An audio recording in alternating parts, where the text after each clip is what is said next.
So we got to talk about what just happened with the Jimmy Kimmel show being pulled, quote, indefinitely from ABC. Now, it's pretty obvious on its face that it's just censorship, plain and simple. I mean, after all, if you aren't spewing propaganda that is Trump administration approved, then you're not going to be able to have access to the American people. I mean, that's the message that is being sent. Basically, fuck the First Amendment, unless it is something that Trump and the far right, MAGA, and Republicans want you to hear. How is that a free, open marketplace of ideas? It's not.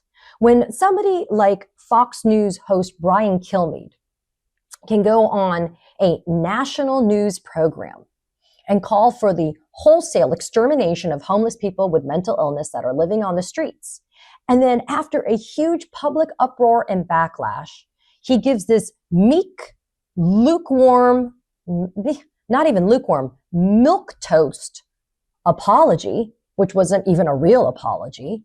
He gives that, he keeps his job, and he doesn't get kicked off the air. Then you have to ask yourself, how is this game not rigged? How do we have a level playing field here when it's pretty obvious that we don't? And then we see what happened with Jimmy Kimmel. Well, look, you have to obviously part the curtains a little bit to be able to figure out what's going on here. Now, ABC was under pressure from the FCC chair, Brendan Carr. Brendan Carr, as I've explained here when I was talking about the Paramount Skydance merger, when I've talked about other issues concerning the FCC, Brendan Carr is pretty much a lackey for Donald Trump. There has never been a time when independent media has been so welcoming the fact that we don't have corporate oligarchs and overlords telling us what we can and cannot say. Because the FCC chair, when Trump got into office in January, immediately sent letters threatening all of the big media conglomerates to make sure that they needed to watch their P's and Q's. They needed to mind themselves when it came to DEI. Why is the FCC getting involved in DEI policies at private companies? Well, it's because Donald Trump wants Brendan Carr to do that. And Brendan Carr, instead of standing up for himself and standing up for what is right, Brendan Carr says, thank you, sir, may I have another?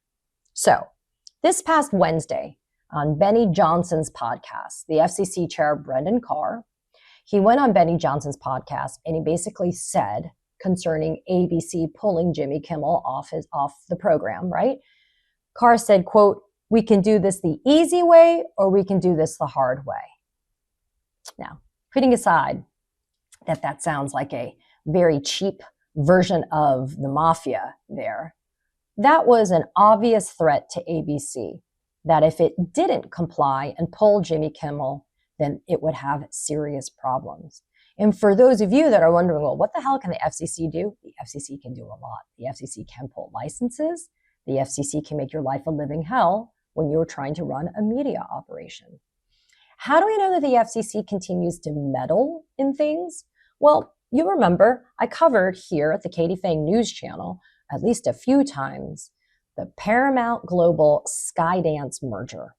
It ended up being an $8 billion deal. And remember, 60 Minutes got sued by Donald Trump in a bullshit defamation lawsuit when it was alleged to have manipulated and edited footage of Kamala Harris answering questions during an interview in the lead up to the November 2024 election. And before Trump won in November of 2024, CBS was fighting back. CBS was fighting back against Trump in that bullshit defamation lawsuit. But what did CBS have going on? Its parent company, Paramount Global, was working on that merger with Skydance Media. Now, again, as I've mentioned, that's an $8 billion deal. And that pending defamation lawsuit was causing a lot of problems because that merger needed FCC approval. And now you have Donald Trump in office. And what else? Well, you also have the new FCC chair, Brendan Carr, threatening everybody under the sun, right? So, in the end, Paramount settles that defamation lawsuit for $16 million. Even though it was a bullshit, frivolous lawsuit, it was settled for $16 million. That then cleared the way for Paramount Global and Skydance Media to merge. That deal closed on August 7th of 2025, just last month, after the FCC gave its formal approval on July 24th of 2025. And at the time of the announcement of its official approval of that merger, there was also the announcement that there was going to be an anti-DEI ombudsman, somebody who's going to be a monitor installed to make sure that content that's being produced by those companies would not have a DEI slant whatsoever. That was another condition. Who do you think probably put in that condition? Oh, I would say it's the FCC Chair, Brendan Carr. So we know that Carr for years has been on a mission to, quote, eliminate DEI. And that fits with everything that's on brand with this administration. But the Jimmy Kimmel thing is also very similar, right? Because we've also learned the following. Not only did ABC get pressured by the FCC chair just this past Wednesday to be able to pull Jimmy Kimmel off the air, but ABC has deals with certain companies, and one of which is called Nexstar and another one that's called Sinclair. And you've heard about Sinclair if you've been following the news. Sinclair has always been one of those broadcasting companies that is very pro-Trump, far right, that, you know what, I'll be fair here. I don't know if it's, quote, far right, but it's definitely very Republican and very pro-Trump. And Sinclair is also very like cookie cutter, Stepford Wives type of energy, right? Where, they send the scripts and people are reading the scripts and they're identical when they're doing the local channels. Nexstar is also one of the largest broadcasting companies that owns a lot of TV stations. And these TV stations are the ones that are going to air things like the Jimmy Kimmel Show. So both Nexstar and Sinclair say that they're not going to be airing Jimmy Kimmel's show. And they're big, right? They're carrying that show on a lot of different stations. So once ABC is getting pressure from Brendan Carr, and now Nexstar and Sinclair are saying we're not going to do it, ABC capitulates. ABC capitulates once again, because remember, ABC also capitulated earlier in December of 2024 before Trump even got back into the Oval Office, because ABC settled that bullshit defamation lawsuit that Trump brought against George Stephanopoulos, and they settled that for $15 million. Nexstar needs FCC approval for a merger that it wants to do with a company called Tegna for $6.2 billion. I mean, it's pretty obvious here, right? In order to be able to start taking over all of our media and controlling what we're going to be hearing and reading and consuming, these companies are doing these huge consolidated mergers where they're getting bigger and bulkier and stronger, and they're getting more pervasive. So Nexstar, knowing that it needs FCC approval, goes and kisses the ass of Brendan Carr by doing what? Pulling Jimmy Kimmel. Sinclair. Now here's the thing. You're going to ask yourself, well, what about Sinclair? Thank you for asking. I'll tell you what it is. Sinclair has also offered to merge its broadcast TV business with Tegna as well. Sinclair has proposed separating its ventures business and merging its remaining broadcast TV business with Tegna, as well as Tegna talking about doing its $6.2 billion deal with Nexstar. I mean, look, that's why I'm saying the FCC wields way more power than you think. But remember, the fish rots from the head down.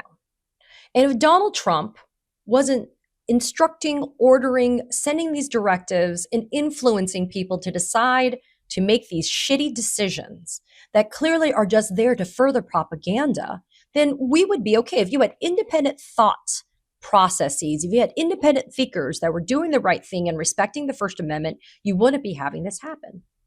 But here's why I want to go a little bit deeper, because this just transcends whether or not you get to watch Jimmy Kimmel, who I personally think is amazing, but it goes beyond whether or not you can actually watch Jimmy Kimmel. So I want to share with you something, because this is a really important concept for me. We deal with news a lot, right? And for me, I'm always following the news. I'm always kind of doom scrolling as we say it. But where do we get our news is really important. For me to be able to do my show, for me to be able to spend time with you, I go to the internet and other resources.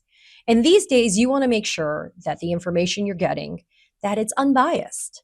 And that if it's not unbiased, then you want to know, well, which way is it going? Is it leaning more Trump?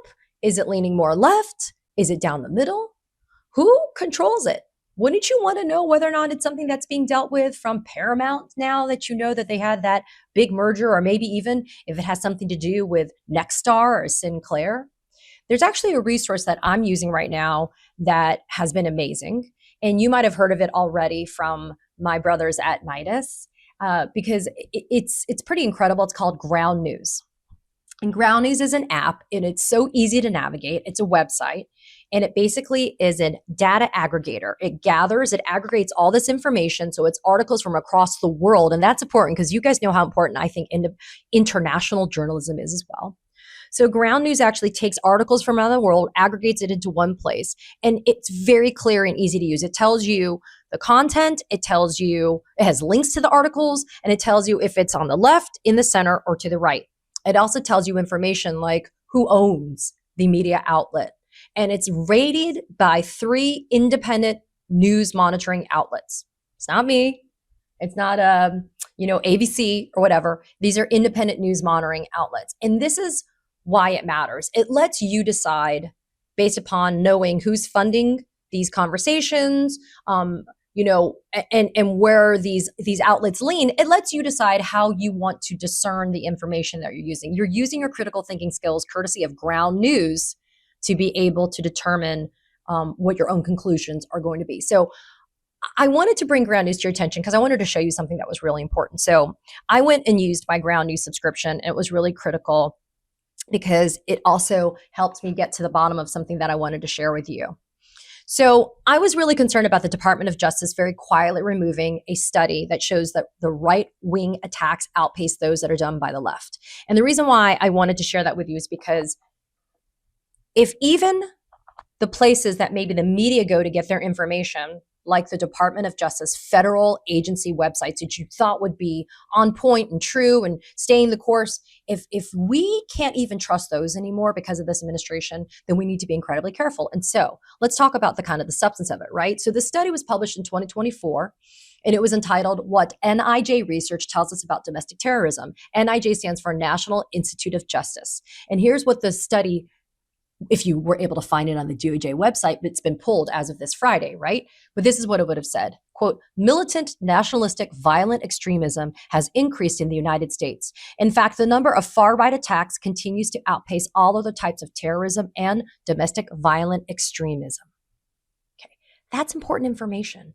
And it actually then goes on to have the following data points. Since 1990, far-right extremists have committed far more ideologically motivated homicides than far-left or radical Islamist extremists, including 227 events that took more than 520 lives. In the same period, far-left extremists committed only 42 ideological motivated attacks that took 78 lives. Now, if you don't have access to this information, how are you supposed to know the facts, the data, the statistics? And the reason why I like using Ground News is when I go to my Ground News subscription and I go and I access it, this is what I find out. Right now, it's only being covered so far with only 56 news sources, right? But here's the thing.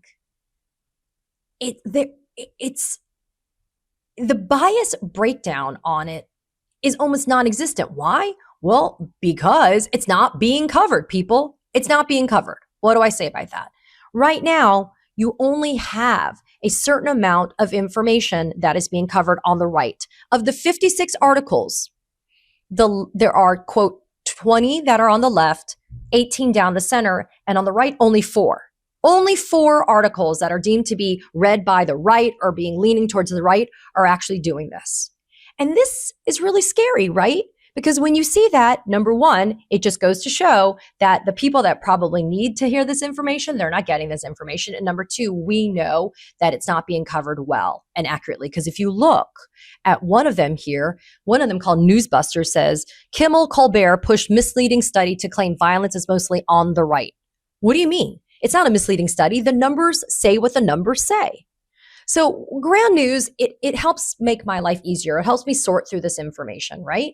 And it's essential because you want to make sure that you get to see what all the double standards are in the current media ecosphere. And I'm going to tell you right now, if you go to ground.news/Phang, or you scan the QR code that is showing up on your screen right now, viewers are going to get 40% off the top tier plan, which is the Vantage plan. You get unlimited access to everything that I've shown you so far and even more. Again, it's a super easy to use, user-friendly website. You're going to love it. It's inexpensive. And now you get 40% off the top tier plan. Ground News is subscriber funded, so they're not relying on ads that could also introduce bias. Subscribing also supports our channel and their independent team working to keep the media transparent. Subscribing supports that channel and their independent team working to keep the media transparent. So this is really great if you can do this, but truly, if you can. I think you're going to really appreciate it. So I want you to stop and think about the fact that the way that we're getting our information is already being filtered. And when you cannot trust that our big media outlets like ABC News, for example, are going to have the independence from things like the FCC that are being controlled under the thumb of Donald Trump, then we have a serious problem when it comes to our news consumption. And I'm legit worried about where we're headed with this. And that's why people like me and Midas and other independent media are so important right now. We have to maintain our independence. We have to stay true to who we are, because if we don't, then we're living in Korea. We're living in North Korea, are we not? We're living in a place where propaganda is the only information you're going to get. So stay vigilant.